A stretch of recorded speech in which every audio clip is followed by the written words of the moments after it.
Pour ceux qui passent en sup ou en spé, on attaque un exercice très classique avec le 24 du poly-LLG qui apparaît aussi dans le poly de transition pour l'aspect de Tozel avec l'exercice numéro 36, mais cette fois en une seule question. Grandes étapes de l'exercice 24 dans la transition vers la sup. On a donc f une fonction continue de R dans R qui vérifie que pour tout x, y dans R2, f de x plus y est égal à f de x plus f de y. On est dans la sous-partie du poly sur le raisonnement par analyse-synthèse. C'est un raisonnement qui est utile grosso modo quand on veut trouver des objets vérifiant une condition. Donc ici les fonctions vérifiant ceci, être continu et vérifier l'égalité. Comme précisé dans le paragraphe d'introduction, on va dans un premier temps imaginer qu'on a une certaine solution et trouver les propriétés de cette éventuelle solution. On la suppose donc exister, mais ça ne veut pas dire qu'elle existe pour le moment, ça veut juste dire que si elle existe, alors elle aura nécessairement telle ou telle propriété. Ce qui fait qu'on va limiter sévèrement les possibilités. Et dans la deuxième partie, la synthèse, vu qu'on a limité les possibilités, donc parmi les solutions fournies par l'analyse, on va regarder lesquelles vont effectivement être solutions du problème initial. Donc l'idée de l'analyse synthèse, c'est de dire en gros, on veut trouver les objets qui répondent à ce problème. On commence partie 1 en disant, s'il existe un objet qui répond à ce problème, alors il a forcément telle caractéristique. Et partie 2, on va simplement vérifier les objets qui ont telles caractéristiques, est-ce qu'ils vont satisfaire le problème? Et parmi ceux qui satisfont, on a toutes les solutions du problème.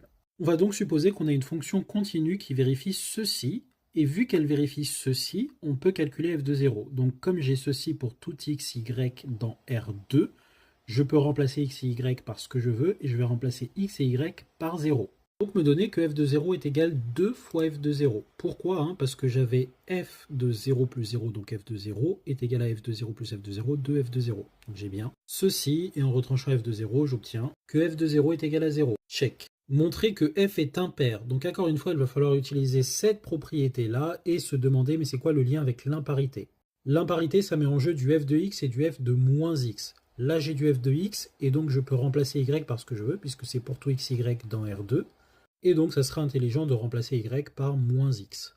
Ce qui me donne cette égalité, y a été remplacé par moins x, donc j'ai x moins x 0, et f de 0, on a vu juste avant que ça vaut 0, et donc f de x, f de y, f de moins x. Et donc en faisant passer le f de x de l'autre côté de l'égalité, vu que c'est égal à 0, j'obtiens que f de moins x égale moins f de x, quel que soit x dans R. C'est très précisément la définition de l'imparité, check. Petit b, pour n entier naturel et x dans R, calculez fn de x en fonction de n et f de x. C'est important de bien intuiter ce qui se passe pour savoir où partir. Fn de x, ça veut dire que je rajoute x à lui-même n fois dans la fonction. Mais on sait que la fonction sépare les additions à l'intérieur en les faisant sortir à l'extérieur. Donc si j'ajoute x plus x n fois, on s'attend à avoir du f de x plus f de x n fois, donc n fois f de x. Et c'est